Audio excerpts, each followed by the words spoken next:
Welcome back into the Door Report, episode 231 on August 17th, a lovely Thursday evening, 9 days away, Trevor, from kickoff. As always, or recently always, we are presented by Corey Perkins of Parks Realty. You can contact Corey at capy25@gmail.com, or you can reach out to him via call or text at 615-459-4040, or you can visit his website at www.parksathome.com/agent/Corey-Perkins/. And that's for any first-time home buyers or anyone looking to move in this current market. Reach out to Corey and he will help you navigate those unsettled waters. But Trevor, you just finished a little special edition of the Door Report. Just finished an interview with Tommy Eccles and who else? Jack Barton. And Jack Barton. I was unfortunately unable to be a part of that interview because I was prepping for this season preview, but give the viewers a little preview of what they can expect to hear on Saturday when that special EP drops. I know, special episode dropping this Saturday. That'll be August. I'm looking at my watch, 19th. We'll be a week out from August 26th, and we will have a special episode with Tommy Eccles and Jack Barton dropping, former Vanderbilt football players. Also, a little metric for you. Jack Barton, last year, the highest rated special teamer by Pro Football Focus. Tommy Eccles, second highest rated special teamer by Pro Football Focus. So two metric legends will be joining for a special episode. So they're all-time great guys. I have nothing but nice things to say about those dudes. Like I said, I was unable to join that interview, but we did sit here and swap some stories with old Tommy Eccles for a little bit afterwards, and that was absolutely incredible to hear some of his old war stories, being a former Vanderbilt football player. But we have a beefy, locked and loaded episode 231. We have the season preview and predictions for the Vanderbilt Commodores in year 3 under Clark Lea. But before we get to that, don't forget to follow us on Twitter and Instagram at The Door Report. Like us on Facebook. Subscribe to our YouTube channel. Our podcast is available on iTunes, Spotify, and Google Podcasts. And while you're at it, give our podcast 5 stars and a review on iTunes. It's now time for breaking news.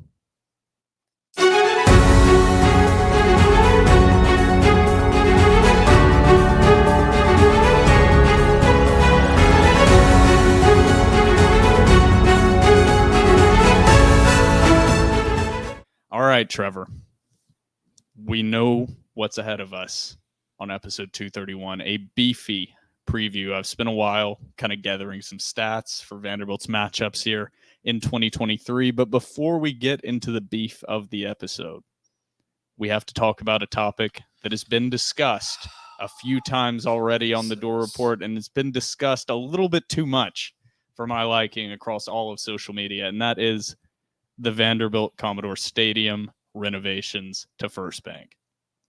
There is one particular man who is employed by a former Vanderbilt law graduate in Clay Travis. His name is Chad Withrow, and he decided to quote tweet some photos from the current state of Vanderbilt Stadium, First Bank Stadium. He says in his quote tweet, "Clark Lea is a good coach with the right plan for the program.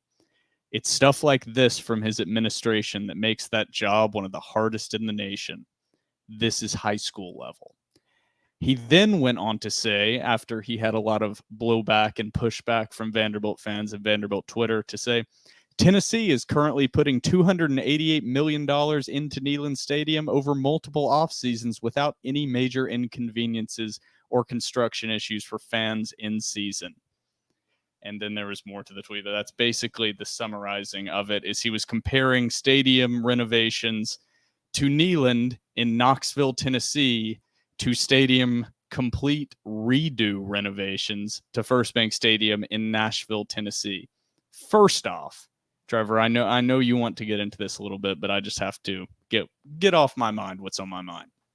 First off, comparing anything Vanderbilt is doing to their athletic facilities to any other SEC program is idiotic to begin with. You are an absolute moron if you think the obstacles and roadblocks in place are even comparable to Vanderbilt at any other SEC program in any other city. You are not in a major metropolitan area in any other city in the conference. Knoxville is not even comparable to the amount of competition you have for construction companies, just to begin with, the amount of city regulations you're dealing with, the cost to do anything in a major metropolitan area. You can't just buy up a piece of shitty land like you can in Knoxville. It's about 5x more expensive to do anything. That doesn't even get into the fact that what about investing $300 million into your athletic facilities is high school level? What about having a major construction renovation project going on during the season like multiple programs across the country have had and currently do have going on? Hawaii wasn't even able to play at their stadium last season because of the renovations they were doing to their stadium. Art Goldfinger on Twitter, if you don't follow him, definitely give him a follow, has a great thread pointing out the hypocrisy and stupidity of sports media, and specifically within the SEC, just taking any chance they can to shit on Vanderbilt, even when Vanderbilt is doing exactly what they've complained about Vanderbilt not doing for the past 40 years. Now Vanderbilt's actually renovating their facilities that they like to constantly shit on, and they're still finding new things to crap on Vanderbilt about. Yeah, so if you are listening to this in an audio format, not the visual format, I've just sort of been having the 1,000-yard stare ever since we said the name Chad Withrow. I have nothing positive to say about Chad Withrow. His show got canceled on 104.5 The Zone, and he got picked up by Outkick the Coverage, which is a failing media group. Their tailgate presented by Fresh Limes. I'm not even sure if that is a real business. Nobody shows up to the tailgate. It's the worst tailgate I've ever seen. Him and Chad Hutton, it's quite literally makes my ears bleed. I have nothing positive to say about Chad Withrow. And the fact that he got absolutely nuclear Hakeem Olajuwon Phi Slamma Jamma dunked on by Vandy Twitter is quite literally hilarious. How are you going to get dunked on by Vandy Twitter, baby? And you know you've made a bad tweet. And I like, and Vanderbilt fans, if you've attributed to spreading awareness about the stupidity of sports media, just trying to get clicks and impressions and engagement from making stupid posts across Twitter, if you've been a part of that, thank you. But you know you've screwed up when Tennessee fans are defending Vanderbilt in your comments as well, saying, all right, hold on a second. They're renovating their football stadium that needs to be renovated badly, and somehow that's a bad thing. He's trying to find anything that Vanderbilt's doing. He also looks like an AI-generated cuck.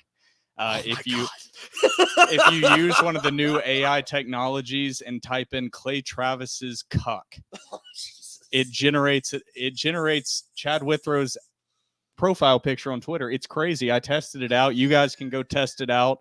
He's Clay Travis's pet. Without him, he'd be unemployed and probably filing and in touch with you, working for the state government here in Tennessee, needing public assistance. Because thank God that he allowed Clay Travis to sleep with his wife. Otherwise, he would not have a job. This is going off the rails. Chad Withrow truly infuriates me. He was given a platform, gifted a platform in the old school media, silver spooned a platform in radio, and still wasn't good enough to keep his show going after being silver spooned, and then picked up by his old buddy, who was the only reason that his show was successful in the first place, and moved on. And then his show is failing at his buddy's company in Clay Travis.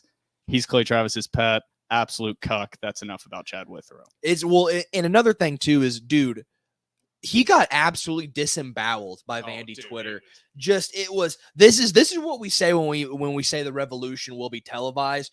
The Vandy Twitter, low key, some goons on the internet. If you were a part of Vandy Twitter, hashtag thank you for your service in disemboweling Chad Withrow. It's so crazy when your show is so bad that in order to farm engagement, you have to go after Vanderbilt now. That's kind of like, he's like, They literally looked at their quota, like their monthly quota at the end of July, and they were like, dude, this is really bad. We're not getting nearly the engagement. We're not getting nearly the listenership. We need to get some low-hanging fruit for engagement. And Chad Withrow goes, First Bank Stadium. I'll make a tweet. The revolution is here. I quoted it with that, or I sent out a separate tweet that said accounts are using Vanderbilt's renovations and construction to farm impressions and engagement. The revolution's officially here. And it's such a bad take. Like it's such a lazy take too. Like, this just goes to show that these dudes who are in, I don't want to call it a powerful media position, but he does have a lot of influence with his followers, with the God, what am I even trying to say? The outlet that he is with. Platform. He has some clout to his name. I mean, dear God, can you not just do a quick Google search? But here's the thing. He is a manipulator of the narrative. And so he actually probably knows everything that is going on right now and blatantly chose to lie because he's like, this is going to get clicks. Chad Withrow also works out at Planet Fitness. So do with that information what you will. But that's enough about the stadium renovations. Hit the bench press, Chad. Hit the bench press, not a Smith machine.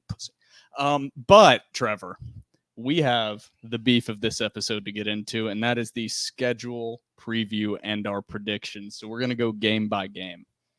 Beautiful. One by one, just trickle down the list. Brick by brick, as some would say. Brick by brick, as some would say. There we go. But I'm going to go ahead and read off Vanderbilt stats from 2022 and where they ranked nationally, just to give a little bit of context for everybody listening. So last year, Vanderbilt went 5-7, as we all remember. If you're listening to this podcast, I would hope so. They averaged 24.6 points per game on offense, ranking 89th in the country, 187.3 passing yards per game, ranking 112th in the country. They averaged 159.9 yards per game, 4.3 yards per carry, ranking 59th in the country. And on defense, the Commodores gave up an astounding 36 points per game, ranking 125th in the country. And a majority of that horrific defense was because of the secondary. Vanderbilt gave up almost 291 yards per game through the air, ranking 128th in the country. And on defense, they gave up 171 yards per game and 5.2 yards per carry, ranking 96th in the country. Nothing I read off is good. No. Not at all. Not at all. Not at all. But the win-loss record is good for Vanderbilt. The win-loss record was the best part pretty much of every single stat that I just read off, which is astounding to think that Vanderbilt went 5-7 in the SEC, not ranking above 96th or 89th in any statistical category outside of the rushing game, which still only ranked 59th in the country. But the outlook is still brighter this season. A lot of returning talent. And even though the data from 2022 doesn't play it out, I think a lot of Vanderbilt fans are feeling positive about possibly going bowling. Oh, absolutely. Absolutely. So we're going to go game by game here and start out week 0, game 1 for the Vanderbilt Commodores. So soon. August 26th, 9 days away, 6:30 p.m. night kick against Hawaii at home in the construction zone of First Bank Stadium. As we remember clearly, because we will not forget, Vanderbilt disemboweled Hawaii last season in 2022 in Hawaii on the road, winning 63-10. The outlook for Hawaii this season is not much better. Head coach Timmy Chang, heading into his second season, former Hawaii player, kind of similar to Clark Lea. In a lot of facets, you could say there were a lot of comparisons drawn between those two. Former player coming back, trying to build the program back to what it was. And one stat I did read kind of previewing Hawaii was crazy enough. Hawaii was in the Mountain West Championship just 5 years ago. Yeah. Just 5 years ago. And then last year, they were probably, the last couple seasons, they've been the worst, if not one of the worst teams in all of FBS football. I mean, just terrible. That Vanderbilt team had no business beating anybody 63-10 last season. I think they followed it up with an 11-point victory over Elon, an FCS program, the next week at home. So I'm feeling good about this Hawaii game. And for each of these, I kind of messed up here, forgot to do this at the beginning, but each of these, before we get into the breakdown, before I send it to you, Trevor, I'm going to read off the stats for each of these teams, what they did in 2022 to kind of set the stage for each matchup. So Hawaii during 2022 went 3-10, which I'm a little confused by. They played 13 games. Probably didn't take an extra bye week since they played week 0 instead of 2 bye weeks. They probably just, I'm not probably, they definitely just slammed another game. It was very odd. I was a little confused. They went 2-6 in conference. They definitely got better throughout the season. They actually beat UNLV last year, who's an opponent on Vanderbilt's schedule this season. But they went 3-10, 2-6 in the Mountain West Conference. They rank this season 116th in ESPN's Football Power Index, for whatever that's worth.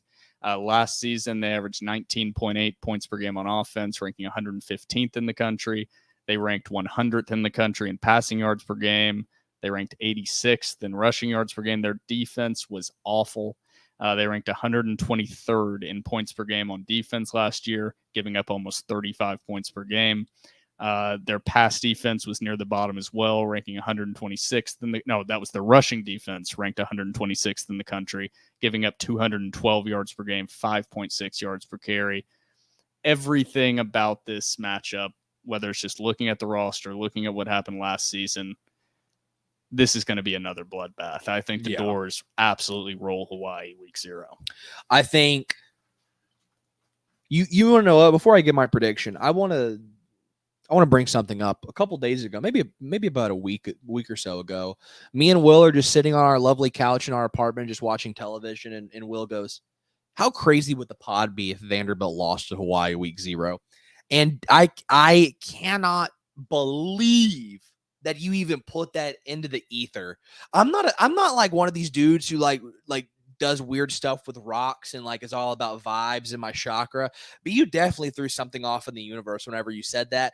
With that being said, Vanderbilt is absolutely going to bludgeon Hawaii. It is going to be 100-0, Doors by infinity.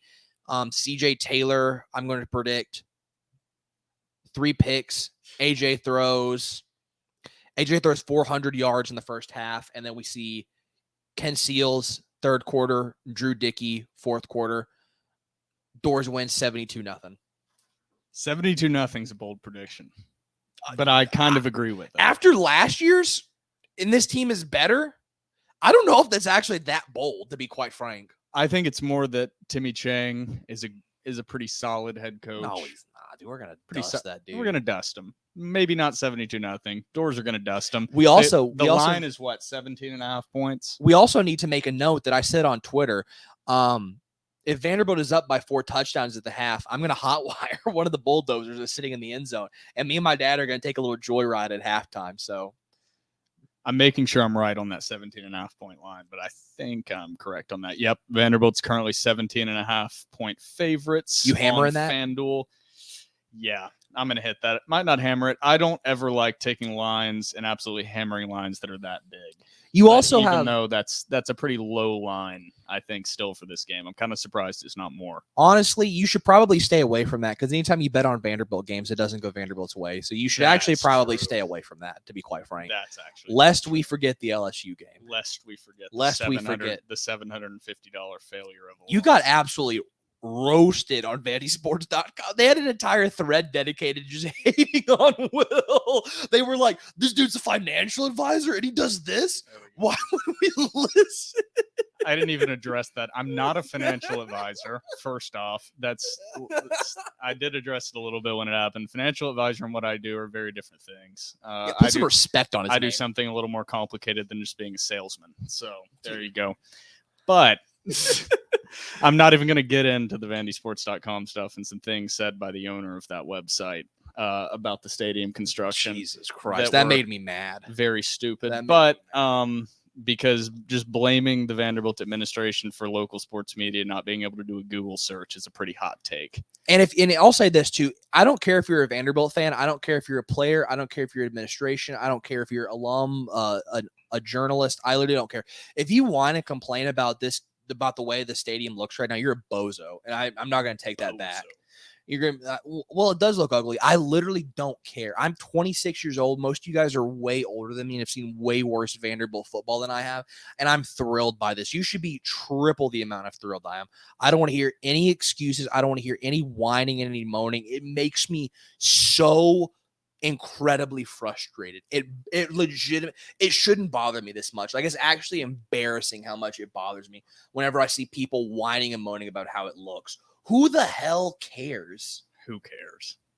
The players aren't going to care. You just don't sound gritty enough. Yeah, you ain't got that dog in you. You don't sound gritty. Sounds like you don't have grit. That is Barton Simmons. Yeah. A lot of these people lack grit. But I mean, to write these down as we go. So Hawaii, I think we both have penciled in as a dub week 1. Absolute fat dub. 72-0. I didn't go score prediction. You went score prediction. I'll try and give score prediction. 72-0 is Trevor's first score prediction. So we're very heavily weighted in reality here. Doors are hot. Doors are hot, baby. Next up, Vanderbilt's FCS opponent for the season, Alabama A&M at home on September 2nd. Has there been a time released for that? Yeah, 6 p.m. It's 6 p.m. Oh, 6 p.m., dude. Yep. Long time to tailgate. High five. Yes, sir. But I did not do the stats because they're an FCS program. They don't have ranks. Are they even available? I have no idea because I didn't dig into it. But Alabama A&M went 4-7 last season, 4-4 in conference. I think the days like Clark Lea's first game of potentially losing to an FCS program are over. This is not ETSU, who ended up being a top 10 FCS program during the 2021 season. This is Alabama A&M, not a traditional powerhouse. I think they're in the SWAC conference. This is another dub for the boys. Yeah. Easy pick for me. I don't know about you, Trevor. Wasn't Larry Smith an assistant coach on Alabama A&M? He was an assistant coach for some time for some smaller Alabama college. I think it's Alabama A&M. Will is going to Google search this for us real quick, but while he's doing that, I am also going to predict a dub. I'm going to take a bold stance and predict a Vanderbilt dub. UAB, really? University of Alabama, Birmingham? Yep. Really? If this is that's Larry not Smith. A small school, really. They did shut down their football program. They did shut it down at one point, but it's back up running under Trent Dilfer, local Nashville high school football coach legend, or douchebag, as some might feel about him. But yeah, this is going to be an absolute slaughter fest. Vanderbilt, I'm going to go. I think they call the dogs off early in this one. I think I'm going to go Vanderbilt 57-3. 57-3. Yeah.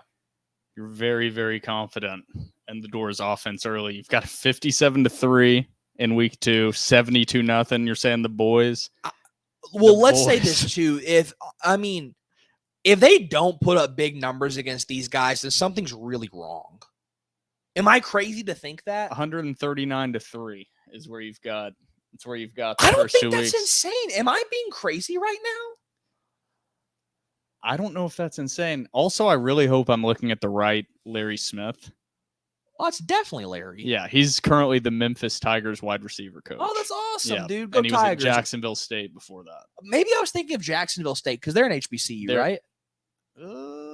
Is Jacksonville State? I don't know. This is another time in which we should just have a producer to just fact check us on things. I'm trying to host and be the producer. On possible misinformation that we just spew on the pod. Yes. Jackson State is an HB. That's Jackson State. I don't know if that's the same. Who knows? I don't know. Who knows? It does not fact matter. check us on Twitter. No, Jacksonville State is not considered an HBCU. I was looking at Jackson State. Jackson State's where Dion came from. That's in Mississippi. Yep, that's right. All right, now we get into some tougher predictions, Trevor. We're in week 3. Yep. Both of us have Vanderbilt at 2-0, wins against Hawaii and Alabama A&M at home. Then you go to Wake Forest. Wake Forest last season. This is on September 9th. The time has been announced. A hellacious kickoff time of 10 a.m. So gross. Dude, 10 a.m. So gross. Jesus Christ. 10 a.m. our time, 11 their time. It doesn't make a difference. That's a gross disgusting. Kickoff time. That's a disgusting kickoff time. But last year, Wake Forest, of course, we remember Vanderbilt lost at home 45-25. Mike Wright was benched during that game. But Wake Forest last year, and I'll preface all of these stats by saying their quarterback, Sam Hartman, transferred to Notre Dame. So this will be a very different looking Wake Forest team, even though they'll still be running that stupid slow mesh offense. I But hate that thing. Wake Forest went 8-5 last year, 3-5 in conference in the ACC. They averaged 36.1 points per game, ranking 17th in the country. They averaged almost 312 yards passing per game, ranking in the top 10 at number 9 in the country. They only ran for 130 yards per game, 93rd in the country, only 3.4 yards per carry, not a strong running game. Their defense was not great last season. They gave up 28.3 points per game, 81st in the country, 270 yards passing per game, 115th in the country, and 137 yards rushing per game, 3.8 yards per carry, 46th in the country. So, Trevor, how do you see this one playing out? Well, I would also like to know that they just lost their number 1 wide receiver, and they also just lost, I believe, their starting linebacker, if I'm correct. Both are out for the season, unfortunately. I hope they have speedy recoveries. With that being said, I also, before I give my prediction, now tell me if this is a hot take. I think this might be the most important game of the season. This is the X Factor game. So I'm not crazy for thinking that. I think this is the most important game of the season for Vanderbilt, because I think if you win this game, then you're definitely going bowling. I wouldn't say definitely, but this is one of the building block. You said brick by brick earlier, jokingly. Yeah. This is a brick by brick game. This is it, and it's not. You said it might be the most important game. I don't even think it's just because it obviously is. When you're Vanderbilt, you have to win the games that you can win. Yeah. Because you're in the SEC, but also where it lands on the schedule. 3rd game of the season, you're playing another Power 5 program in Wake Forest. If you start out as Vanderbilt 3-0 and beat Wake Forest, there's going to be a little buzz. There's going to be quite a bit of buzz because you have UNLV, and we'll get into that game next, but you have UNLV the following week, and you could be staring 4-0 straight in the face, and it all hinges on that Wake Forest game, week 3. Yeah, I think this is the most important game of the season. And maybe I'll change my mind. I'll definitely probably change my mind as the actual season progresses, and maybe even as this podcast progresses. But my opinion as of right now, and this has kind of been my opinion for a little bit now, this is the biggest game on the Vanderbilt schedule. I think if you win this game, I think you're going bowling. Now, could you possibly drop it and somehow squeak out a bowl? Of course. Like, I'm not Nostradamus. Like, I can't see the future. But just me thinking logically, this seems like the most important game. As Will said, no Sam Hartman, thank God. They still run that Dave Clawson slow mesh concept, which it works. Oh my God, it was frustrating as hell to watch last year. But oh my God, this is a dub, big dub. Door start 3-0. No Sam Hartman. Vanderbilt's defense is going to be much improved. Vanderbilt's offense is going to be much improved. Hot take: if AJ Swan started that game last year, I think Vanderbilt wins. So with that being said, AJ started last year. Would have Vanderbilt beat them? I think so. AJ will be starting against them this year. God forbid any injuries. Don't even want to put that out there. I think this is a Vanderbilt win. I think Vanderbilt is more talented than them offensively, defensively, and I think Wake Forest, yeah, is that Mitch Griffin kid at quarterback good? Yeah, he's good. Is Dave Clawson a great coach? Yeah, he's a good coach. But losing your number 1 offensive weapon in your wide receiver and then losing your middle linebacker for the season, those are huge blows. And that really bodes well for a Vanderbilt secondary that looks a little, makes fans a little queasy. So to lose your star at that position group is huge for this Vanderbilt team. I'm going to go Vanderbilt starting out the season 3-0 with a 10 a.m. kickoff. And where's Wake Forest as? Winston-Salem? That's, I believe, Winston-Salem, Carolina, North Carolina. Absolutely gross kickoffs. I think I might go to that game. It's I didn't realize I'm also geographically challenged. Actually a pretty long drive. It's like an 8, 9, 10 hour drive. And I would have to leave that Friday night. Ooh. Am I thinking about it? Yes, I absolutely am, because tickets right now are like $20. Oh, you got me thinking. Dude, you want to? Yeah, door start out 3-0. I think we're a much better team. I think Clark Lea has a lot more juice going into this season. I'm going to go Vanderbilt. Vanderbilt 27, Wake Forest 17. 27-17. The Doors slow down a little bit on offense. But I'm going to predict the reason they slow down is because it's going to be a sloppy game. I'm going to predict weather. I'm going to predict some I'm weather. going to predict some All bad right, weather. Nostradamus. All right. He's not Nostradamus, but he's predicting the weather. I think we're going to get a on sloppy September game. 9th. Predicting weather 3 weeks out. The Weather Channel should hire you.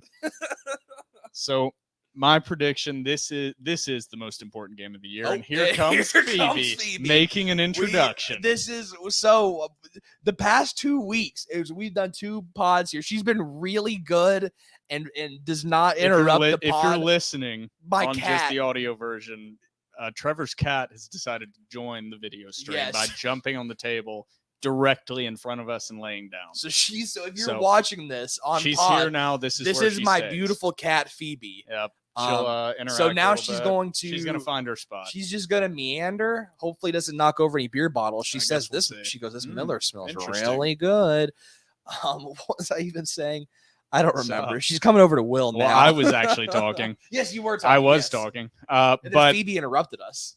So last year, the change of quarterback, I lost my train of thought a little bit. The change of quarterback is always, even though fans don't think they do this, having a good quarterback is so the key to a successful team and a successful season. Sam Hartman was legit, and he's gone. And that slow mesh offense is kind of similar to another team on Vanderbilt's schedule in Tennessee. It's not just plug and play so simply. A lot of times a very efficient offense will look completely out of sorts from just the quarterback change. You saw that with Vanderbilt in 2019 when Kyle Shermer left. They returned all the talent that they had from the previous season pretty much, and the offense was horrendous. That's a really good point. Mitch Griffiths is 5'11", 192 pounds. I think he's going to have a real problem seeing over Vanderbilt's defensive line, and I think Vanderbilt's going to be able to create a good amount of pressure. Also, Wake Forest's defense, a horrendous pass defense. Yeah. And that's going to be Vanderbilt's calling card this year, is going to be the passing game. So number one, looking at that. Number two, Wake Forest did not force a lot of turnovers last year. In 2021, Wake Forest forced 29 turnovers. Last year, they only forced 16, and had a 4-game stretch where they forced 0 turnovers. I think the only way that Wake Forest beats Vanderbilt is if they create turnovers. They have not shown that they are able to do that with the injury that they had that you mentioned to a key part of their defense. I'm going to predict a Vanderbilt dub.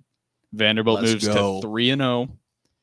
I haven't been doing score predictions. I think it's going to be a relatively tight game, but pretty much what you had, Trevor. I think Vanderbilt wins the game by 7 to 10 points. I do want to start trying to give line predictions now, because I'm going to try to predict what the line is, not what based on my prediction is.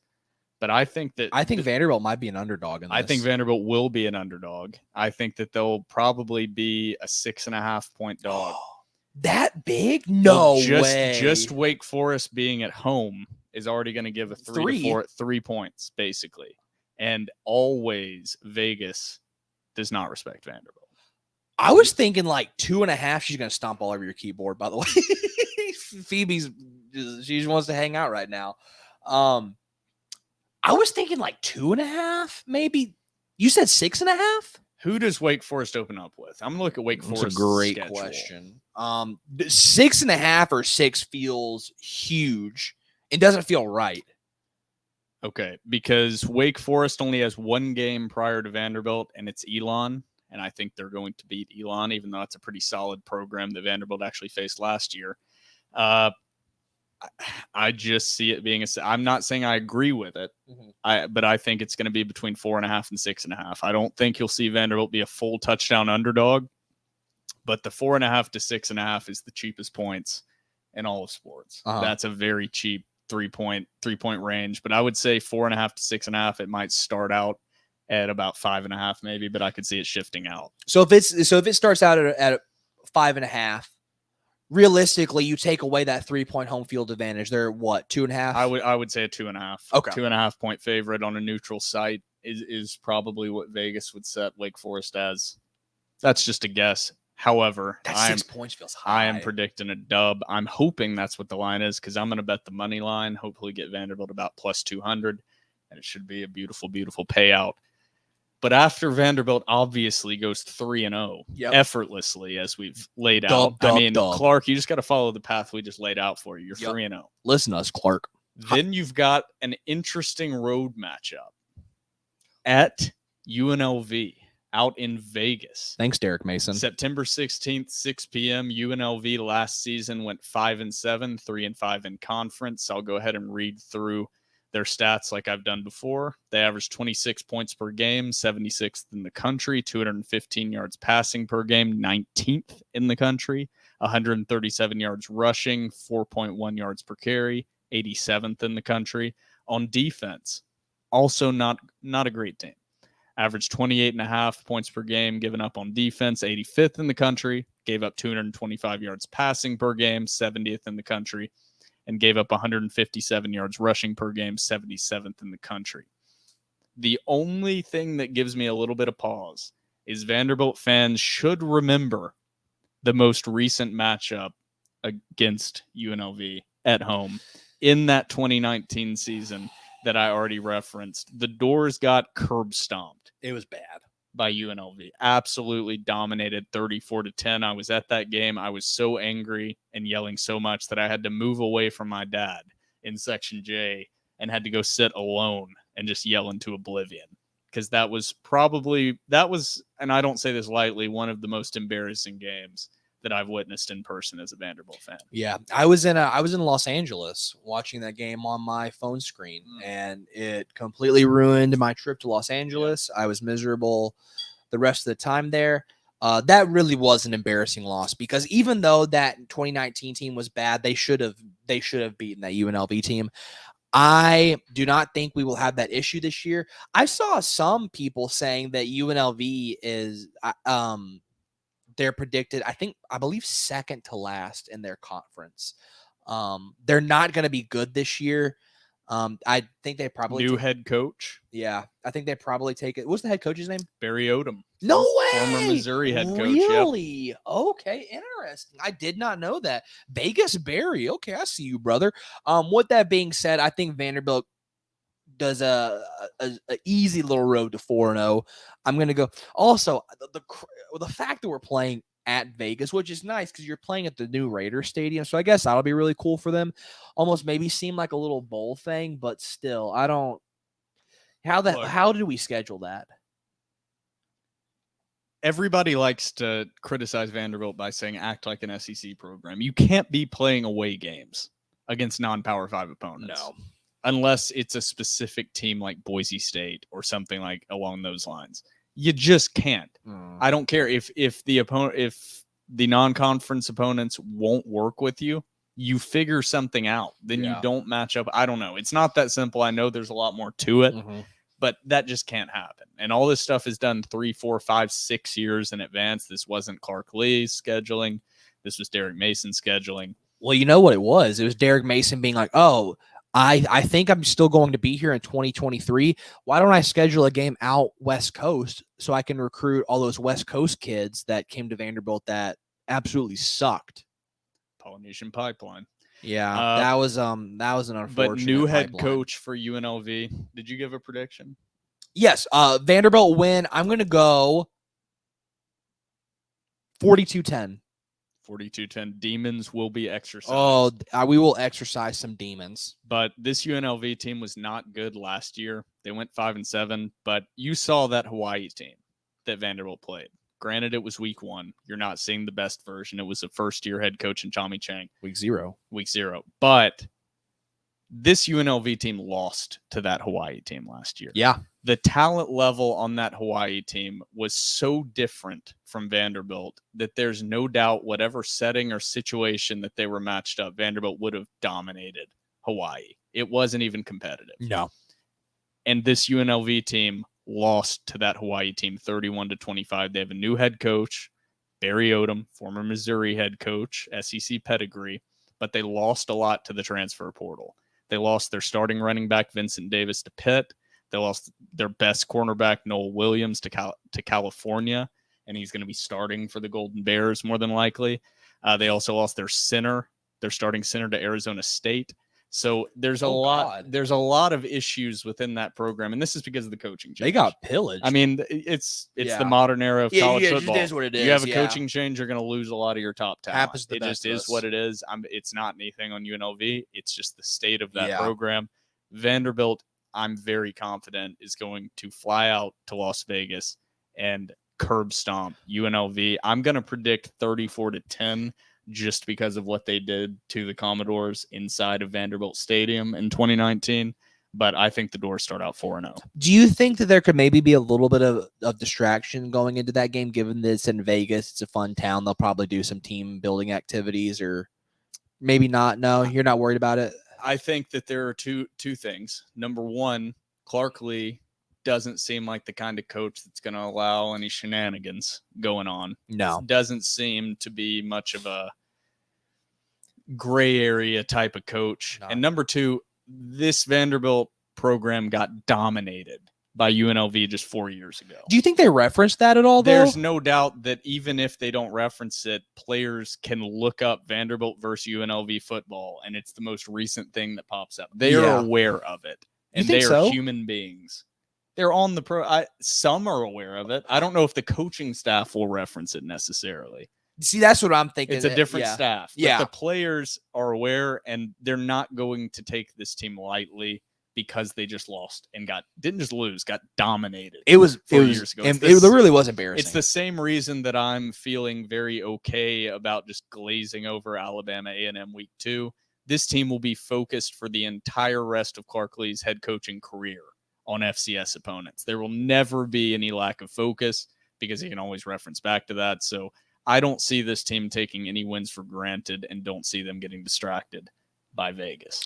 I think also, now that I think about it with the distraction thing, Clark Lea did a great job with them last year in Hawaii.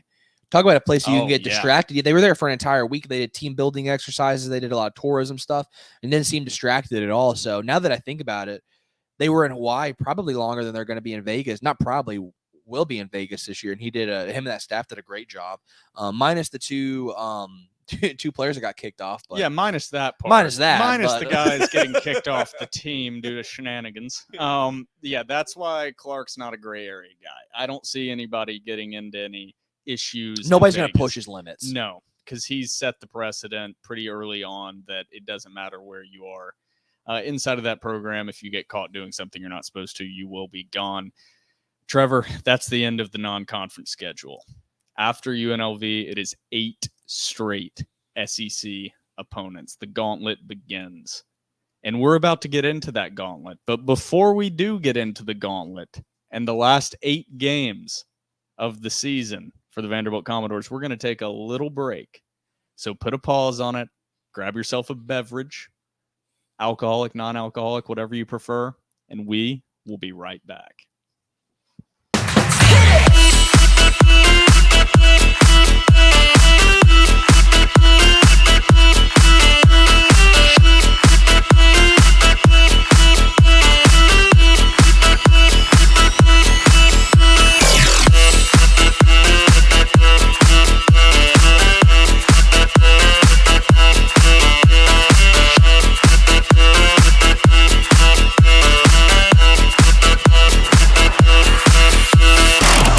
All right, Trevor, we're back. Feeling good? Oh, feeling great. Ready to rock? All right, let's get into the SEC meat of this beefy schedule and episode. Next up, we have Kentucky at home. A highly anticipated matchup against Mark Stoops and company. Will Levis is gone. Devin Leary, transfer from NC State, looking to take over that role. The offense from Kentucky wasn't statistically very good last year, even though they had Will Levis, Tennessee Titans pick, 33rd overall. Read through Kentucky's stats. They went 7-6 last season, 3-5 in conference. One of those losses coming to the boys. They currently rank 28th in ESPN's Football Power Index going into 2023. Bullshit. On offense, Kentucky scored 20.4 points per game, 112th in the country. 208.5 yards passing per game, 95th in the country. 116 yards rushing per game, 3.3 yards per carry, 108th in the country. Now, here's where Kentucky was pretty solid on the defensive side of the ball. They only gave up 19.2 points per game, 13th in the country. Only gave up 170 yards passing per game, 7th in the country, the best passing defense Vanderbilt faced last season. And they gave up 157 yards rushing per game, 3.9 yards per carry. That's wrong. They gave up 140 yards rushing per game, 4.2 yards per carry, 49th in the country. And the most recent matchup against Kentucky, I think all Vanderbilt fans and me and you remember vividly last season. Demons were exercised. Dub 24-21 at Kroger Field. Screw that stupid corporate field. The boys got the dub. We own Kentucky in everything. Is there anything that they're better than us at? I don't think there is. Nothing. There's nothing there, but not basketball, football, baseball. There's nothing they're better at than us. We even hired the younger Calipari. Oh, we did. We took his son away. We have an incel, brother. His son loves us more than he loves his father. Oh, that's tough. That's a tough dude. Talk about a what was that one Julius Caesar? A2 Brutus. Yeah, but that wasn't his son, but same thing.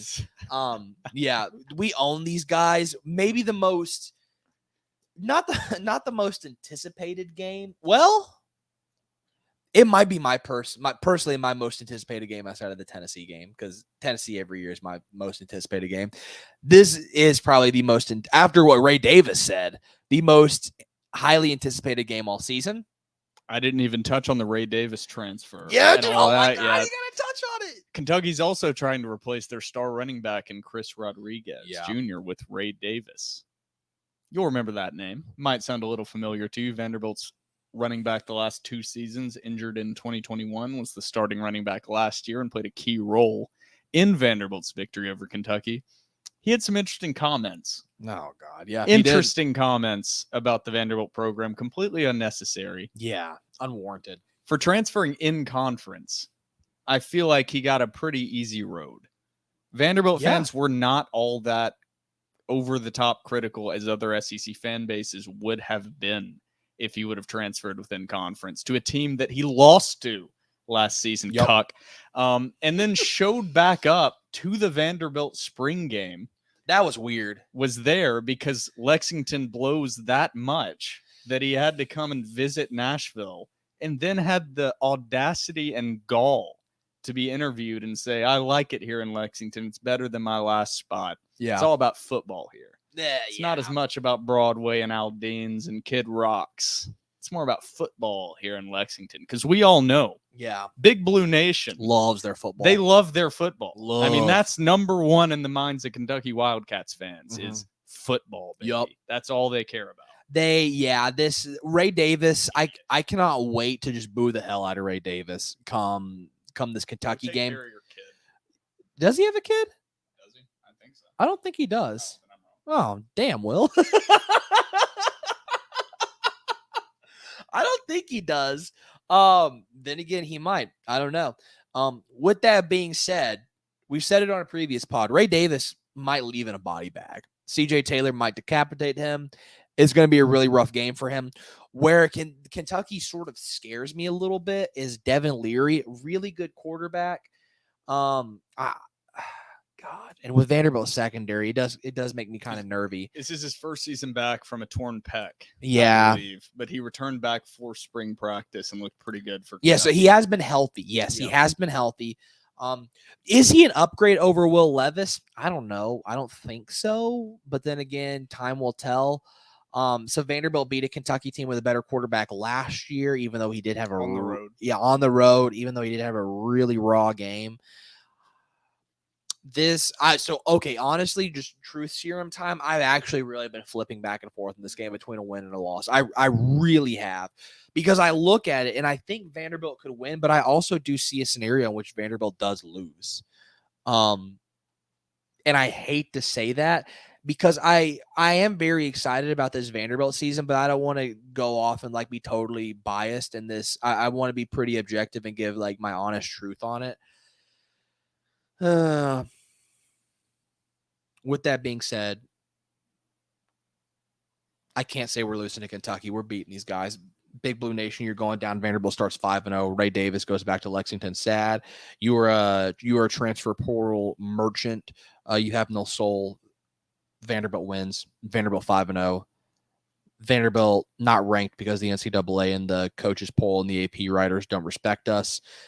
They should be ranked. I'm going to go Vanderbilt 24-23. Tight one. 1 point game. This is when the 1-by-1 schedule breakdown gets tough, because I think in my head, it's hard to predict what's going to be going on by game 5. What's going to be the vibe of Kentucky? What's going to be the vibe of Vanderbilt? So much can change. So much can happen. This game, the following week, Missouri at home, and then on the road against Florida, and then later in the season, you have Auburn at home. I think those 4 games in my head are kind of all lumped together, that you need to win 2 out of those 4. I absolutely agree. That's totally where I stand. I don't want to spoil it, but that's absolutely where I stand. So I would love to predict. I do think Vanderbilt's going to win 2 of those 4. Okay? I do predict that. Which 2 of those 4? I'm not sure. You can even expand that out. Add the Wake Forest game. I think they win 3 of those 5. This Kentucky game, when you look at who they lost in Will Levis and Chris Rodriguez Jr., they have talented receivers coming back in Barryon Brown and Dane Key. They combined for almost 1,200 yards last season. Barryon Brown, local kid, Pro Cone. Very talented, but they do lose their running back in Chris Rodriguez Jr., who is very, very talented. Very talented. Ray Davis does not have the same burst or playmaking ability as Chris Rodriguez. You're getting a great value brand, Chris Rodriguez and Ray Davis, and you have a great value brand, Will Levis, and Devin Leary coming in. Every rational part of my brain thinks a Vanderbilt team that beat Kentucky last year should beat them again this year at home. Vanderbilt's going to be better, and Kentucky's going to be worse. But there is the irrational part of my brain that usually picks Vanderbilt, that wants to say you're not going to beat Kentucky 2 times in 2 seasons. There's something about it that back-to-back years, it's irrational. It makes no sense. All the stats point to me wanting to predict a Vanderbilt victory, but there's something holding me back. I think that's why you've been flipping back and forth. All of that said, I'm going to also predict a Vanderbilt win here. High five. Let's go. I don't like that I'm predicting the Vanderbilt win here, because in my heart of hearts, I feel an egg ready to be laid after starting 4-0, having a winnable conference game at home on the schedule, followed by another winnable conference game. An egg has to be laid somewhere. It's my black and gold mind. But I'm just going to predict it's going to be beautiful. The Doors are going to beat Kentucky. CJ Taylor's going to get a teardrop tattooed under his eye after killing Ray Davis. You know what? You know what we should do? Instead of tailgating a lot too, why don't we tailgate by the visitors' gates to where Kentucky gets off the bus to enter First Bank Stadium? Look, hey, breaking news. What is this game? September 23rd. September 23rd. We will not be tailgating in lot 2. We'll be tailgating outside the visitors' gate waiting for Ray Davis. He's the type of guy, it's kind of like when Vanderbilt played Mississippi Valley State Delta and Lindsey Hunter was their head coach, and I got into a verbal altercation with him during the game. Ray Davis is the kind of guy that I know if I heckle, I can get in his head. There's not a doubt in my mind. Yeah, he's not gritty. No, not a gritty guy. guy. It's actually really good that he transferred, because this is 2023. Team 3 is the team of grit, the year of grit. And Ray Davis doesn't have that grit in him, so it's good that he left, because there cannot be one position group that does not have grit on this team. Might not have a ton of talent, but good God, they got some grit. Next up, the Doors are 5-0. Easy as that. Snap of the finger, they're 5-0. Next up, September 30th at home against Missouri. Eli Drinkowitz, Brady Cook expected to be the starter. Could be getting pushed for that spot, but Brady Cook returning as the starter, new offensive coordinator, and Kirby Moore. Their defense improved quite a bit last season. Missouri, reading through their stats, went 6-7, 3-5 in the SEC. 24.8 points per game on defense, 86th on offense, 86th in the country. Almost 215 yards passing per game, 91st in the country. 155 yards rushing per game, 66th in the country. And on defense, Missouri gave up 25 points a game, 56th in the country. Gave up 215 yards passing per game, 48th in the country, and gave up 125 yards rushing per game, ranking 32nd in the country. So Missouri returns a defense that should improve, returns their quarterback. However, the talent level overall on this Missouri roster, it's a game that Vanderbilt has a good opportunity to win. I don't really know if that's a full great reason behind it. I just know Missouri's talent level is lesser than a lot of other SEC opponents that they'll face. And also, Eli Drinkowitz is a dork. So they've got that going for them as their head coach is a that dork. might be part of it. With that being said, I think Vanderbilt gets their first loss of the season. Why? I don't know. I'm with you. I feel like an egg is, that's just like the Vandy fan in me, just that's been through so many bad moments. This feels like a loss. I cannot explain it. There is no reason or reasoning. There's no logic behind this take. That's just how I feel right now. Also, quick story time. Do you remember back when James Franklin, in order to get people to come to Vanderbilt games, would actually call them? So do you remember that? A little bit. So you want to know one of the people he called? He called my mother. I kid you not, story time. Me and my dad are trying so hard to, of all games, get my mom to go to the 2013 Missouri game. My mom had not been to a football game in so long, probably since the 90s. And we're begging her. We're like, Mom, please go to this game. Please go to this game. Please go to this game. And she's like, no. And so I think I tweet out, I'm like, I need James Franklin to call my mom. I get a DM from James Franklin. He's like, what's your mother's phone number? And I go, there's no way this is happening. I give him my mom's number. We're at my grandmother's house. And all of a sudden my mom's phone rings and we don't know the number. And she picks it up. And by God Almighty, it's James Franklin calling my mom, telling her to come to the game. Called my mom from his personal cell phone to get my mom to come to the game. She comes to that game. Vanderbilt gets their brains beat in. With that being said, me and my dad are trying to get my mom to go to that game. We want my mom to go to some games this year. She hasn't been to a football game. That was the last football game she was at. Mom, I know you're listening. I actually don't know if you're listening. I know Dad's listening, but Mom, I think you're listening too. But Mom, please come to this game with us. I think you're going to turn the ship around. I think you're going to bring good juju to this club. I think we're going. Phoebe is biting my XLR cable on my mic right now. Phoebe, stop. Yeah, I think Vanderbilt. I think they somehow lose. I'm going to unfortunately agree with you.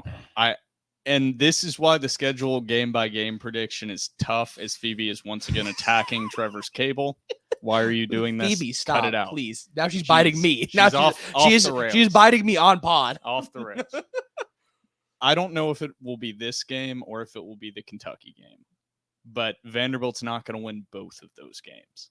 So on the little graphic or whatever, you would have a win next to Kentucky and a loss next to Missouri on my prediction. Really, I'm just saying 1-1 in those two games. I don't know which one it's going to be. One of those games, Vanderbilt's going to come out and lay an absolute egg. Yeah. So on this prediction pod, I'm going to agree with you again. We're going to go loss. Well, and both you know what? On Missouri. I think Vanderbilt fans who are listening to this I think most of them will actually probably agree, and that they might not agree this is the game they lay an egg, but they agree that there'll be a game in which they do lay an egg. There's no logic or reasoning to it. It's just like the Vanderbilt fan in you thinks that like something bad is inevitably going to happen. And I think this is the game.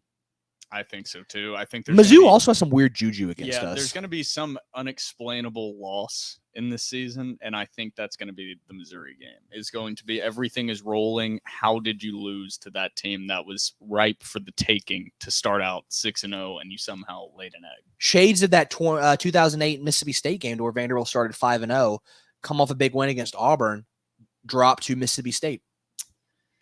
That game was a really tough one to watch when I was 11 years old. That was a bad one. Also, what scares me about Missouri last season, their defense got a lot better.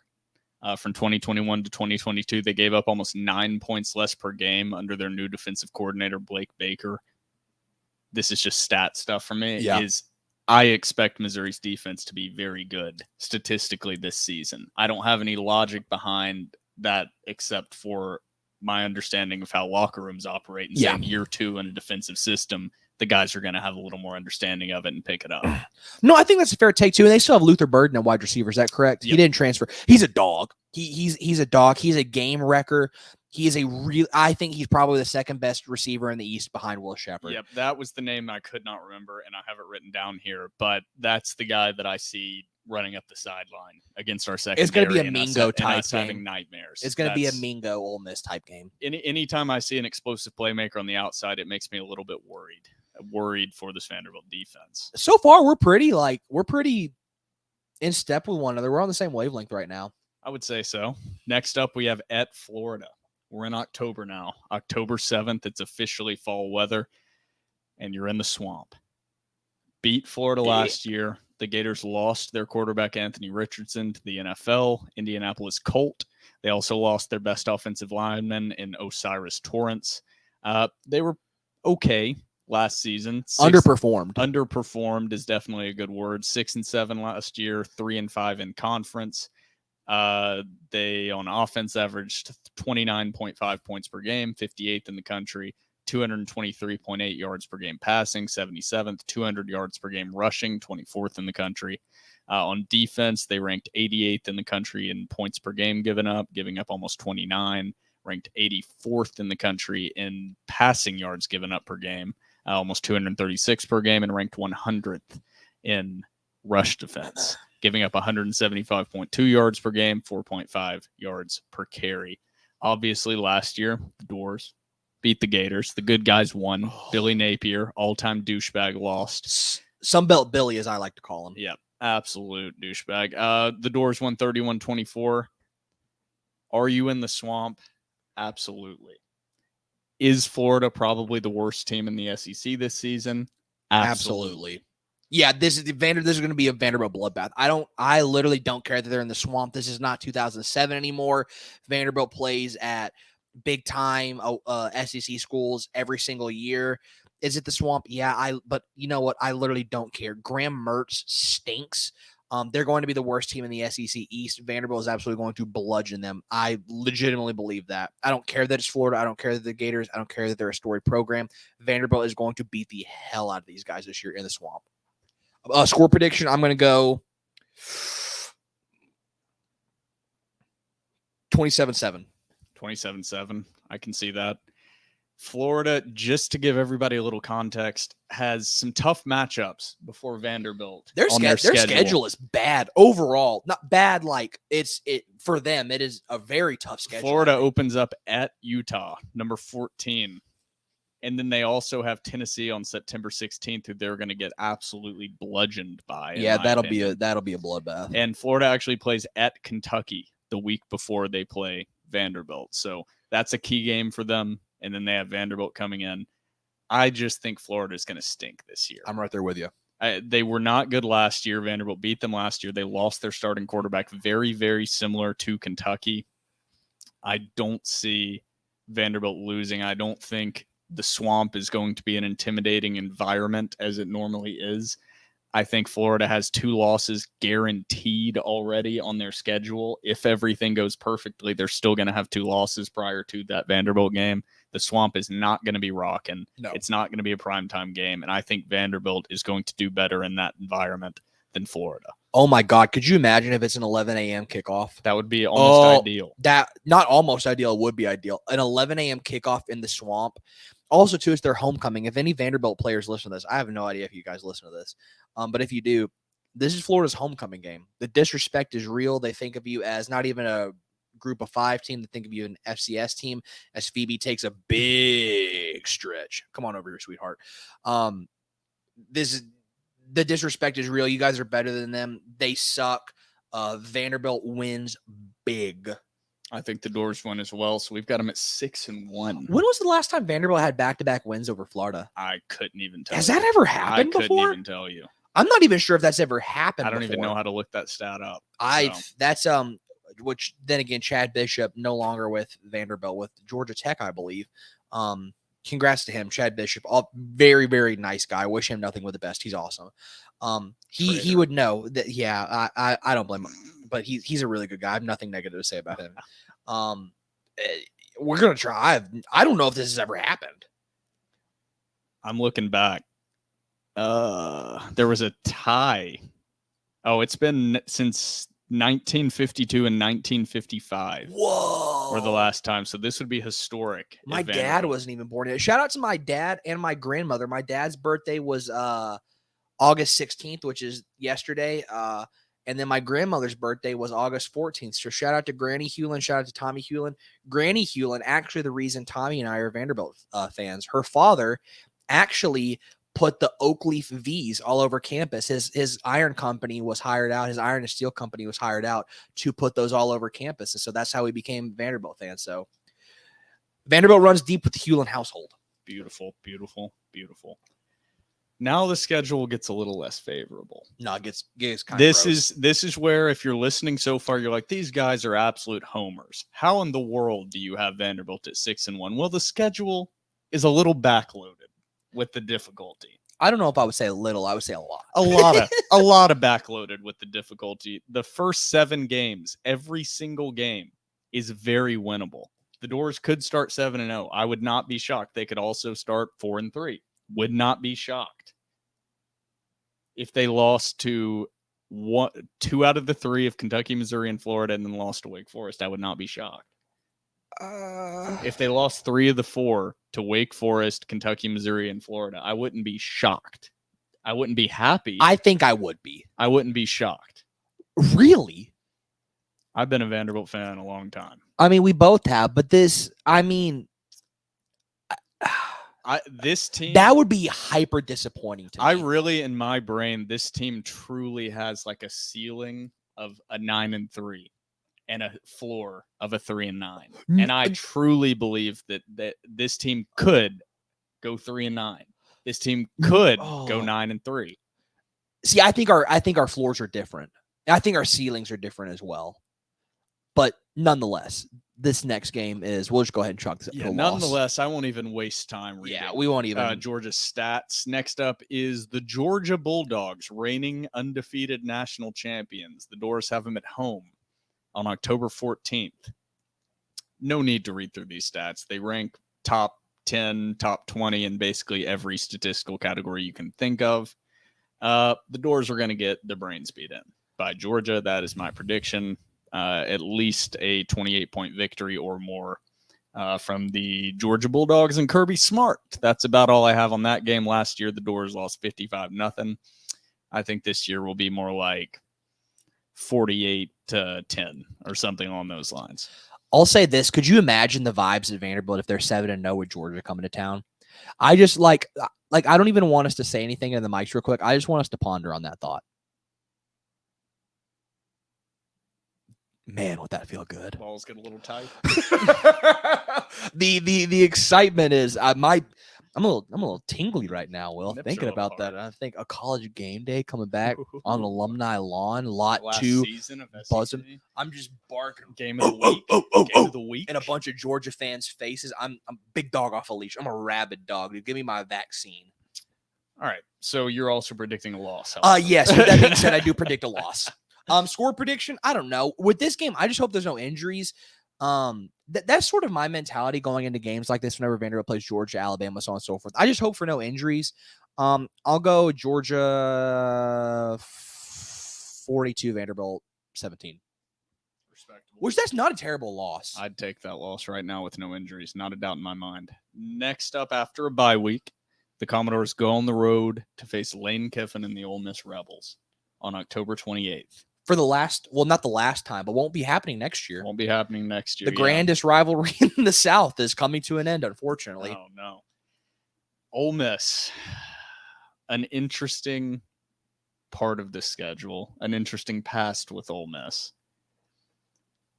I see this not being great. Might be a little different. I'll actually go through the Ole Miss stats, even though we didn't go through them with Georgia. Ole Miss went 8-5 last year.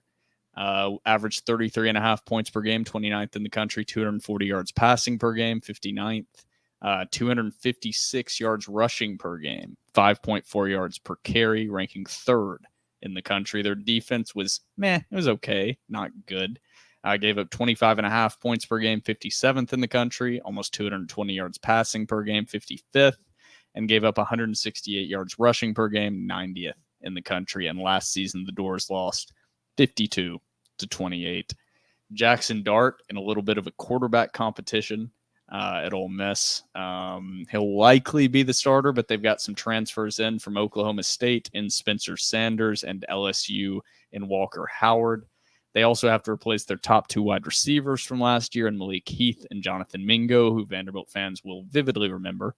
However, they did pick up some transfers out of the transfer portal market. Louisiana Tech's Trey Harris, All-Conference USA in 2022, and Chris Marshall, a Texas A&M transfer. They also have Quinshon Judkins, who is coming back after having single-season record-setting performance of 1,567 yards rushing and 16 touchdowns.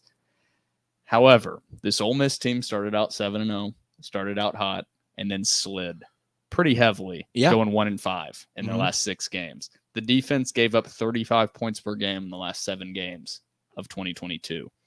Do the Doors have a shot on the road at Ole Miss deep into the SEC grind? So this game intrigues me a lot, and we're not going to sit here and act like we're Ole Miss insiders by any means. But sort of the buzz around it is like you said, Jackson Dart in a little bit of a quarterback battle. I've seen some reports and some insiders suggest that he might not be the starter towards the end of the season. I don't know. With that being said, Quinshon Judkins may be the best running back in the SEC. Probably. He's very, very good. As I breathe heavily into the mic, I don't think this is a blowout. Does Vanderbilt win? I don't think so. Just because Lane Kiffin is such an offensive genius. I think Vanderbilt does lose this game, but I actually think it's kind of close. I'm gonna go Ole Miss. Oh God, I'm gonna go Ole Miss 37, Vanderbilt 27. So 2-possession game. Respectable. I can see that. I'm also going to go a loss. I think that Jackson Dart will be the starter. I think the devil you do better than the devil you don't. Yeah. And I think that's what will end up happening. And quarterbacks with an ability to run are Clark Lea's Achilles heel and have always been Vanderbilt's Achilles heel. I think Vanderbilt gets boat raced. By Ole Miss. I don't really have a ton of logic behind it, but it's a gut feeling. Lane Kiffin, brilliant offensive mind. In my opinion, brilliant offensive minds always beat out brilliant defensive minds, and I think the Doors get dominated. So I just think it's a nightmare matchup. I think they have a lot of talent, and I think Quinshon Judkins is going to run rampant across a talented Vanderbilt front seven. I hope I'm wrong. Everything I'm saying about this, I hope I'm wrong. I see the Doors losing by at least 3 scores is my prediction. Wow. Yeah. I think this is the ultimate letdown game, even though they have 2 weeks to prepare. Reality has set into the minds of the players after that Georgia game that they're going to be dominated in, and that kind of riding high superhero feeling is gone. Even though they knew it was going to happen, there's something about it in my mind that's just a tough game to follow up a Georgia loss. If you don't mind, who does Ole Miss play after Vanderbilt? That's a good question. Because that might, I don't know, maybe a trap game. I don't know. Vanderbilt always has that trap game vibe to them that they never seem to capitalize on, which is unfortunate. Please tell me they're playing like LSU or somebody after Vanderbilt. They play Texas A&M. Maybe they're at Auburn the week before as well. Maybe, I don't know, but we're both predicting a loss. Yeah, I'll say a loss right now. So we're completely in sync so far. Yeah, we are. Win versus Hawaii, win versus Alabama A&M, win against Wake Forest, win against UNLV, win against Kentucky. Yep. Then you have a loss against Mizzou. and then win against Florida, lost to Georgia, lost to Ole Miss, and then you come back home to Auburn. Yeah. We're in November 4th. The Auburn Tigers come to town. Not a common matchup for Vanderbilt, but a winnable matchup from an SEC West opponent in Auburn. So I'll go through last year. Auburn missed a bowl, did not make a bowl game, went 5-7, 2-6 in the SEC, very similar to Vanderbilt. Averaged 24.8 points per game on offense, 88th in the country. Passing game was horrendous, 172 yards per game, 119th in the country. Ran for 205 yards per game, 51st in the country. Their defense was also not good. 29.5 points per game given up, 98th in the country, gave up almost 223 yards passing per game, 61st in the country, and gave up 173 yards rushing per game, 4.6 yards per carry, 97th in the country. The last matchup between Vanderbilt and Auburn, the Doors lost in 2016, 23-16. I could see it in your eyes. You were thinking about asking that. The Zach Cunningham game. Oh, yeah. Yup, the Zach Cunningham game. Yeah. And also an interesting storyline here is Hugh Freeze is taking over. Just bad guy Hugh Freeze. I'll stand by that. Bad guy Hugh Freeze is taking over this program. How do you feel about that? I hate Hugh Freeze. Former Ole Miss. I have nothing positive to say about Hugh Freeze. I will keep my real opinion to myself because I can go down a rabbit hole, and I actually do have some deeply held gripes against him that just are kind of personal to me. So I will keep that off the pod. DM me if you want to know my real opinion on him. Hugh Freeze, I think he's a bad person. Great football coach. I think Auburn is a terrible program for creating a fake narrative that their previous head coach had slept with an assistant just to get him out of town. I think you're giggling. I think that's a legitimately horrible thing to do to somebody, and to justify it by bringing in somebody like Hugh Freeze, I think that's a real dirtbag move. They're not in a good place right now. Now they might be in a good place next year because they're going to have they're going to have a really good recruiting class, probably bring in some transfers. I know they have some transfers this year. With that being said, I think this is a Vanderbilt win. This Auburn team is not good this year. The great equalizer is Hugh Freeze. He's a very good football coach. I don't know if they have the talent, which then again, we're saying compared to Vanderbilt, but I think Vanderbilt has a pretty talented roster this year. I think Vanderbilt is going to view this as a winnable game, which they should view all games as winnable games because you got to have that dog in you. But I think if you really truth serum to all of them, that they think this is going to be a win going into that week. I really like Vanderbilt's chances against Auburn. Homecoming. So that may be a little bit of an added boost. I don't know. I'm going to chalk this up to a Vanderbilt win. I think Vanderbilt beats Auburn. This is a game, another one, that when you look at the state of the Auburn program, you look at the consistency Vanderbilt has had of improvement under Clark Lea, you look at the fact that they don't have a lot of stable head coaching because obviously Hugh Freeze brought in a different staff. Ron Roberts is the defensive coordinator, spent the last 3 years at Baylor, known good guy program. Yeah. Talk about a bunch of dirtbags. This is a game that Vanderbilt needs to win.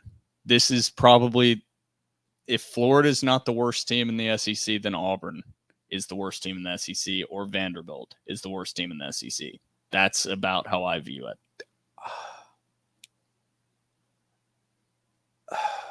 I was going to say Mississippi State, but Will Rogers is really good. I think they'll be better than those I just named off. I might agree. Yeah. This game's very winnable. I'm going to predict a win, but there's something in my heart of hearts that could see this game, for whatever reason, going badly. I just feel like I'm predicting too many wins and feeling too positive. That's it. That's the Vanderbilt fan in you. That's the only reason. I don't have any other logical reason. I think Vanderbilt wins this game, so I'm going to stick to it. Vanderbilt wins. They move to 7 wins. 7 wins. Yeah, already. So they're 7-3. 7-3. That's what I got them. I have 7-3. I'm score prediction. I'm going to go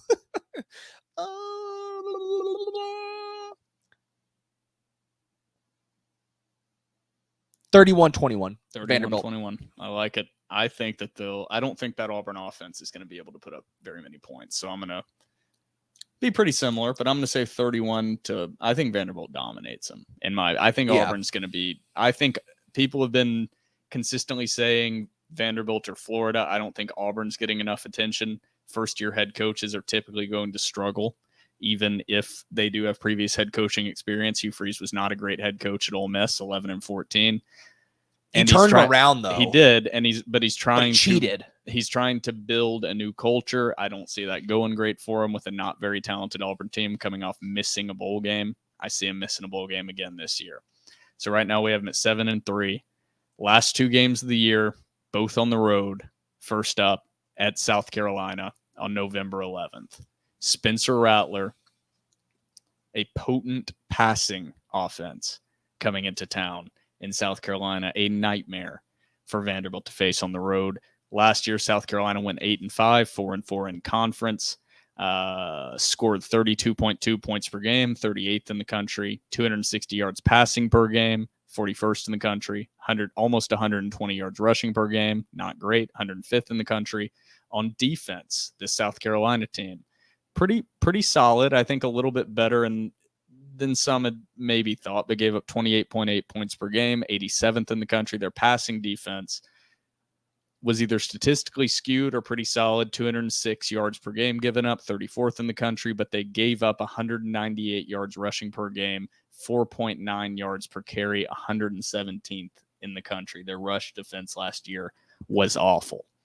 Unfortunately, that is the weakness this year of this Vanderbilt offense. So I don't know about you, Trevor, but I don't have high hopes for this South Carolina game. Well, no, and also, too, this is where, once again, I'm going to take the road that is not filled with logic and reason, and that South Carolina just has weird juju against Vanderbilt. I legitimately believe that Vanderbilt could field the greatest football team of all time with not even dudes that went to Vanderbilt. Just, you could have Cam Newton back there. You could have Reggie White at defense, which not Reggie White. Go Birds, but he forsook my Birds. I don't even know if that's a real 2000 Miami team. I don't even. Yeah, we could have the 2000 Miami team with Ed Reed and all those guys, and South Carolina could field a team of Uber drivers, and we would somehow lose. They just have some weird juju against Vanderbilt. I'm going to go a loss simply because I don't know if I'll ever see us beat them again. The weird part about this is Vanderbilt had a very close game against South Carolina last year, 38-27, and should have beaten them the previous year. It should have honestly been a little bit closer last year too. Don't you agree? Yep. I think this is the only game on the schedule that I'm going to predict a broader margin of loss than they had last year. I think Vanderbilt's going to get dominated by South Carolina. I think Spencer Rattler is going to have a day against Vanderbilt. I think he's going to be a breakout player in the SEC. Could be wrong, but I think Spencer Rattler, barring injury, because we're in game 11 of the season, so that can always happen. I mean, we're predicting way down the road now. Yeah. But I think Vanderbilt loses this game. I think it's at least a 17-point game, probably more. I just don't think Vanderbilt has the horses in the secondary to stop this South Carolina offense. I'm probably right there with you. Because mean, Juice Wells, I think, is a name that sticks out. He's a guy I don't see anyone being able to cover him on the outside from Vanderbilt, even though Martell Height was named a preseason freshman All-American by 24/7 Sports. Just had to throw that in there. Yeah, shout out to Martell Height, baby. Then Vanderbilt has a bye week, and then they face the team out east at Neyland Stadium. The Doors face the Vols November 25th, final game of the season, rivalry week. How are you feeling? I will be at that game. I will too. I will be at that game. I will be raising hell. There will be boots on the ground. Violence will be enacted. You cannot stop me. I'm an uncontainable force. I'm an immovable object. There is nothing you can do to stop me, Tennessee fans. I own you on Twitter, and I own you in real life. Nashville is my throne, and Knoxville is my footstool. That town sucks. It smells like piss and vomit. Your campus is ugly. With that being said, I think Vanderbilt probably does lose. I think Vanderbilt loses too. This is another nightmare matchup. Just the scheme Josh Heupel runs is a nightmare matchup for Vanderbilt. Spreads out the field, really exposes the lack of speed and depth in Vanderbilt secondary. The Vols did lose a lot of talent on offense. They lost Hendon Hooker, supposedly Heisman candidate Joe Milton, after one good bowl game. After getting benched, after one good bowl game, he's going to win the Heisman and just step right into the shoes of Hendon Hooker and They're just going to not miss a beat. Yep. They're both black quarterbacks, so Tennessee fans see them and they're just like, they're the same guy, right? Oh God! But you know, and are we gonna have to cut that? no, I think that was referencing Tennessee fans, so it's perfect. Knoxville, where the BMI is higher than the IQ. Oh, But I'll drink to that. the bro. other part of this Tennessee team that's not getting enough attention, and we talked about this before the podcast, there's just an assumption that Jalen Hyatt, the injury to Cedric Tillman, but that those two guys are just going to be effortlessly replaced Yeah. by Squirrel White and Brew McCoy. They're just going to be just plug and play, another two dominant receivers on the outside in Heupel's system. I don't see that happening. I think Tennessee is going to take a step back significantly on offense this year. I think their offensive line is going to struggle. I don't think Joe Milton is the second coming of Jesus Christ like Tennessee fans think. I'm right there with you. I think he's going to be okay. And the moment that he has an okay game, there's going to be calls for Nico, the 5-star quarterback they recruited, to replace him on the field. And I think that's going to create some tension within the team. For the first time, you're actually going to see Josh Heupel and his Family Guy looking ass have to do a coaching job. And I don't see this team being as good as they were last year. With that said, I think Vanderbilt gets absolutely dominated. I don't see it being that close. I hope from the bottom of my heart, I am so wrong about that. I see this being at least a 20-point game. Yeah, I'm probably right there with you. Yeah, I think. Yeah. Then again, it's so far out, and I hate even saying like putting into the ether that we're going to lose to Tennessee, but yeah, we'll go ahead and we'll chalk that up to a loss. Final score prediction for that one though. I'm going to go. Oh God, I'm going to go 52-34. And just keep in mind, this Tennessee offense last year was unbelievable. Electric. I don't like giving them credit, but my God, they were first in the country in points per game, 46.1 per game. Fourth in the country in passing yards per game, 326 per game. 26th in the country in rushing yards per game, almost 200 per game, 5 yards per carry. On defense, this is where they struggled. They were 127th in the country in pass defense. It's the only thing that gives me a little hope. And their secondary is going to be probably worse. Gabe Judy worse. Lawley. Also, we have to talk about his comments whenever he's like, "Oh, the giggling about the irony of playing Vanderbilt on senior night." What you need to be giggling at is your tape because you were burnt toast in the secondary. Yeah, Gabe Judy Lawley really needs to be giggling at being a part of literally one of the bottom 4 or 5 secondaries in the whole country. Yep. Vanderbilt's right there with you. Everything you touch turns to shit, Gabe. Because Tennessee's 127th in the country last year in 2022. Vanderbilt was 128th. Yep. Those are going to be two bad passing defenses going at it. I just think Tennessee's passing attack is still going to be a little bit of a step up above Vanderbilt, even though I do have high hopes for this year. So me and you are completely in agreement. That's what the kind of hell weird. Is this? That's kind of weird. I don't like that at all. We need to change something, but we can't. Hold on. I might change something. We both have Vanderbilt at 7-5. We have to change something. Hold on. It's too late. No, we have to change something. No, stop. No, we have to. I haven't locked it in yet. You have to lock it in. We haven't locked in anything yet. I'm going to go as my cat just cleans herself on camera. Phoebe, be a lady. Stop. We can go a unified TDR prediction. I think that'll be good. No, but that really scares me. It's too late. No, We're doing stop. a recap. Nope. We lose to Kentucky, win Missouri. Okay, so you're flipping. I hate that I'm doing it. Same record, but I'm flipping those. We two both games. have them going. We both have Vanderbilt going 7-5 in 2023, which would absolutely be a massive success. Absolutely, and continue the trajectory of success under Clark Lea. So, give a little bit of recap. Hawaii week 1, me and Trevor both have a win. Big dub. Alabama A&M at home week 2, both have them. Big dub. At Wake Forest week 3, we both have a win. At UNLV week 4, both predict a win. Week 5, at home against Kentucky, I have a win. Trevor has retroactively predicted a loss. And then, just to flip the potential bad juju we had by mashing everything. Absolutely. Then at home versus Missouri, Trevor has a loss retroactively. I have No, I have a win. I You have a win. You I changed it to a okay, win. I got yes. confused there. I have a loss against Missouri. Trevor has a win. Week 7 at Florida. Me and Trevor both predict wins. Against Georgia at home, loss. At Ole Miss, both have losses. And then at home against Auburn, both predicted dubs.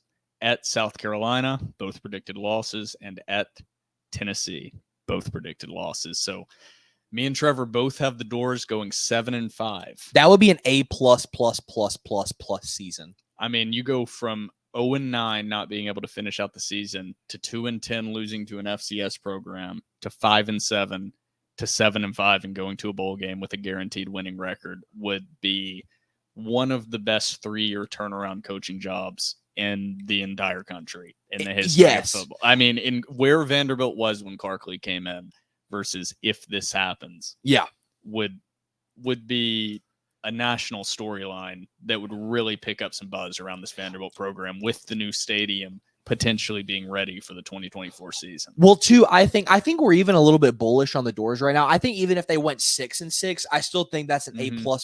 Getting to a bowl is an A++ season for this team. So we did go through and do it, game by game, but to break out the schedule into the clumps, which is what I more like to do, especially before the season. You have 3 games that have to be wins. This is where I had the floor. You have to win these games. Okay. If everything goes wrong, you still win these. Okay. Hawaii. Yes. Alabama A&M. Yep. UNLV. Yes. If everything else goes wrong, you win those. And then you have winnable games, but you could win all of them. You could lose all of them. But I think they can pick up 3 wins here, potentially more, is Wake Forest, Kentucky, Missouri, Florida, Auburn. I agree with that, yes. And then you have basically, I don't want to say guaranteed, but losses. And that's going to be Georgia, Ole Miss, South Carolina, Tennessee. I also agree. I'll ask you this too. I agree with everything you just said. And we sort of touched on it with the Wake Forest game. Do you have looking at it right now, do you have a most important game of the season? Because I've said that mine is Wake Forest, I think, right now. Is it? It's Wake Forest. Either's Wake Forest for you as well. I agree. Especially with where it is in the season. That's going to almost, in my mind, guarantee a 4-0 start and momentum going into conference play. And there's just something different about that 3-1 versus 4-0 going into SEC play. I think, and also just being a pivotal game, regardless, but also just where it is in the schedule. That's a great point. I think if Vanderbilt beats Wake Forest, I think if they start out 3-0, they're going bowling. Yep. I think they're. I don't think it's if. I think they are. It's a blood bank guarantee. I think. I think so too. Oh, I cannot wait to get into the season. We are 9 days away. God, we're so on page together that it's actually kind of bothering me. This is scary. The gambling content is going to be phenomenal going into the season, Trevor. You don't need to change anything else up. We'll put out a graphic. If you're listening, thank you for listening to this long, beefy episode. If you haven't responded to the Door Report on Twitter with your schedule prediction, with your Vanderbilt football prediction for this season, go to @TheDoorReport and respond to our tweet. Thank you once again for listening to episode 231 of the Door Report. Anchor down. 9 days away. Let's ride. Go Doors.